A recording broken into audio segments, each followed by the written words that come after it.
Good morning, eights. This is Mr.Westra here.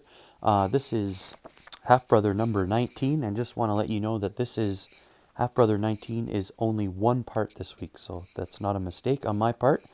So just want to recap where we've been. So last chapter, the last reading, the Godwins were gone on their holiday to Europe for a few weeks, so Ben was left alone. They celebrated Zan's first birthday. The Godwins came back from Europe, and a bunch of them were at the beach looking at pictures that Jennifer had taken. Ben found himself being jealous of Hugh, wondering if Hugh and Jennifer maybe had something on. He's also learned that Jane likes him, and we find that Richard, Ben's dad, has called in Greg Jaworski, who is a linguist, to make sure that Project Zan is moving along the way it should. So I'm going to pick it up actually and reread a couple of paragraphs from the last reading just so we get a sense of where we've been before we move on. So here we go. This is half-brother number 19. Greg Jaworski, the hotshot from Berkeley, showed up in mid-August. He was going to stay in our spare room for 2 weeks, working on Project Zan with Mom and Dad. He was wiry and bearded and smiled a lot. His eyes behind his glasses were just the tiniest bit buggy, and he talked really fast. Everything seemed to excite him. He was excited about meeting Dad and Mom and me, excited about meeting Zan, excited by the hidden cameras, and he was really excited when he watched us signing with Zan for the first time. He used the word fascinating a lot. At first, Zan didn't know what to make of him and hung back, but by the end of the first afternoon, Zan was climbing into his lap and taking off his glasses. He seemed to like Greg, and that made me like him too. "What a fascinating little fellow he is," Greg said. I wasn't sure how Project Jennifer was going, but Project Zan was going to be just fine. Chapter 15. Unexpected Findings. It was the Wednesday afternoon before the Labor Day weekend, and CBS television was all over our house setting up cameras and lights. Peter and I were out in the backyard with Zan, playing with him until the film crew was ready. "I hope he doesn't freak out when he gets in there," I said. "Every celebrity's entitled to a few tantrums," Peter joked, but I could tell he was nervous too. The university had been contacted just last week by a show called 60 Minutes, which was huge apparently, a much bigger deal than Time magazine. They'd wanted to send a film crew to Victoria to do a piece on Project Zan. Dad had been hesitant about the whole thing, but the university wanted the publicity, and Greg Jaworski agreed, saying it would focus the eyes of the world on our research. Every so often, Mum would come out into the backyard with just one or two members of the film crew, so Zan had a chance to get used to everyone gradually. It seemed to work, because when we finally took him inside, Zan was pretty calm, which was amazing, since our house was totally transformed. The furniture was all moved around, and there were cables taped to the floor and big lights on stands and a boom mic dangling like a giant fishing rod over the living room. It was like they were shooting a movie in our house and we were all actors. But Zan was the star. Nervously, I watched him look around at everything and everyone with wide eyes. Our house was hot with all the lights and crammed with strangers. The lighting guys and sound operators and cameramen and the show producers and the interviewer himself, who was famous and very distinguished looking.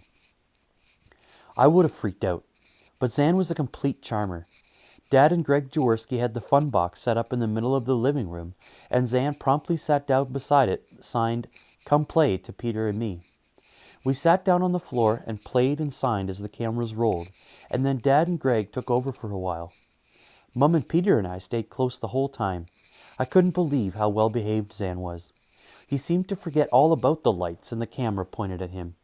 The crew stayed for 3 days, shooting tons of footage of Zan and interviewing Dad and Greg and Dr. Godwin.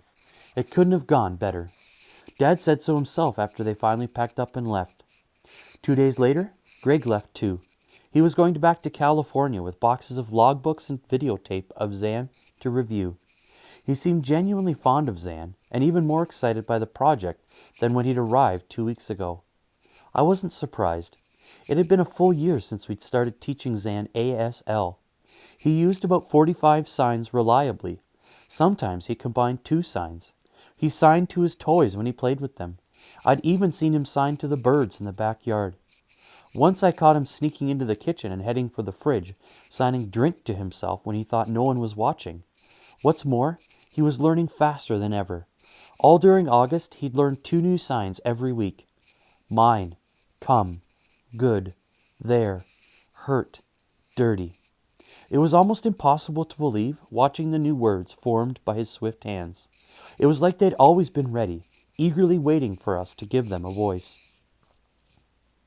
First day of grade 9, and I was ready. After Dad dropped me off, I walked across the quad, Led Zeppelin's Good Times, Bad Times, blaring in my head, my personal dominant male soundtrack.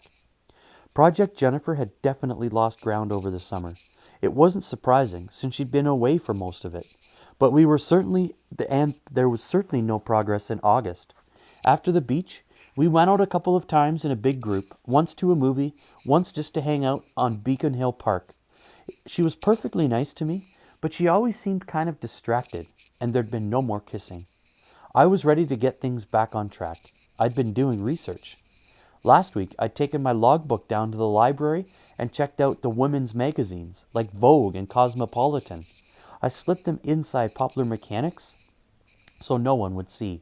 They were filled with all sorts of informative articles about how to hook a man and drive him crazy with desire, and what kind of man was the best man to drive crazy. According to the articles, women liked men who made them feel good about themselves. They liked men who complimented them and admired them and made them feel like the center of the universe. But they didn't want to be smothered. In fact, they liked confident men who were a bit mysterious, even a bit distant. It seemed men had a lot of stuff. It seemed like men had a lot of stuff to do, but I figured I could handle it. As I crossed the school quad, I passed Jennifer with her little colt and noticed her hair was different. "Jennifer Godwin," I said. "Love the new hair." Not stopping to talk, just walking by, playing it cool. Places to go, people to see. Jane didn't even have time to give me a sneer. The first obstacle came pretty fast, though.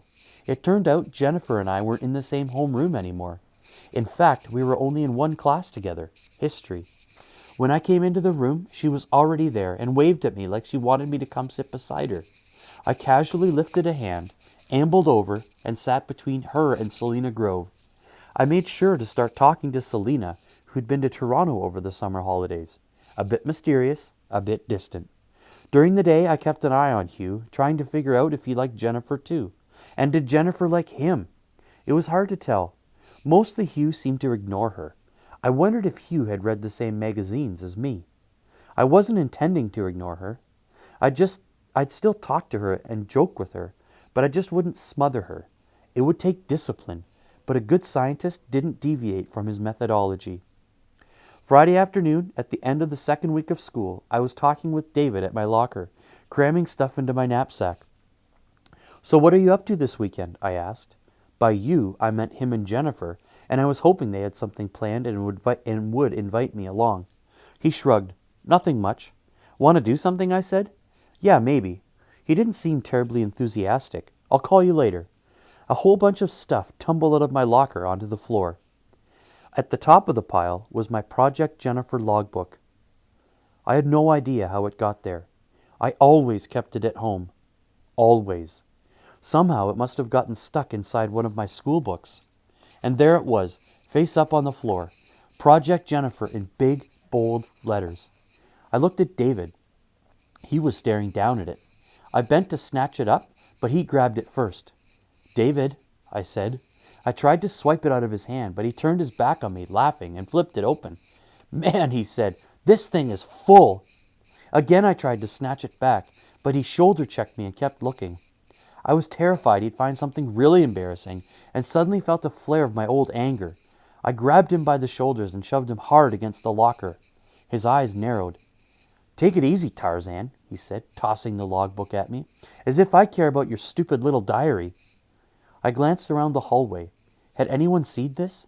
Just a couple of upper years. "Sorry," I muttered. It's private, man, all right?" "Forget it." And then he walked off. I felt like I was going to throw up. David was a good friend to me. I just hope he was a loyal one, too.